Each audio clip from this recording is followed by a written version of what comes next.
The ghost at the dinner table moves out. The house was buzzing with excitement for my sister, Chloe. She'd just been named head cheerleader, and my parents were busy planning a massive congratulations bash. I was sitting at the kitchen island trying to show my mom my straight A report card. She didn't even glance at it. She just pushed a stack of invitations toward me and said, "Leo, honey, be a sweetheart and stamp these. Your father and I are just so stressed with the catering costs.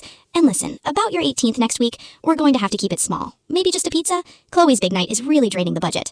I felt that familiar sting, that quiet realization that I was the background character in my own family. But I didn't get angry. I just picked up the stamps and said, "Sure, Mom, whatever helps." What they didn't know was that I hadn't been hanging out at the park every afternoon for the last year. I'd been practicing at a high-end coding firm downtown. I'd built 3 mobile apps on commission and had more money in my savings than my dad had in his 401k. I'd also applied to a prestigious residency program for software engineers in New York City. They only take 12 people a year. I got my acceptance email a month ago with a relocation bonus that could buy Chloe's dream car twice over. The morning of my birthday, there was no cake, no cards, just a post-it note on the fridge that said, "Leftover lasagna for lunch. Happy birthday. See you after Chloe's practice." I didn't eat the lasagna. Instead, I waited until they all sat down for dinner that night, gushing over Chloe's new uniform. "I have an announcement," I said, placing a manila envelope on the table.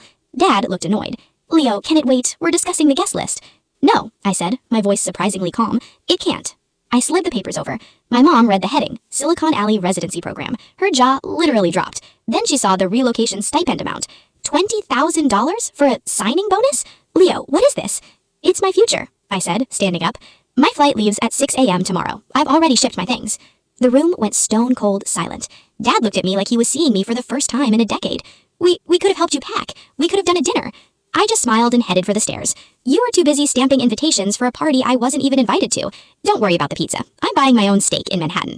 That night, as I zipped my bag, I realized I wasn't the invisible son anymore. I was just the one who finally walked out of the shadows.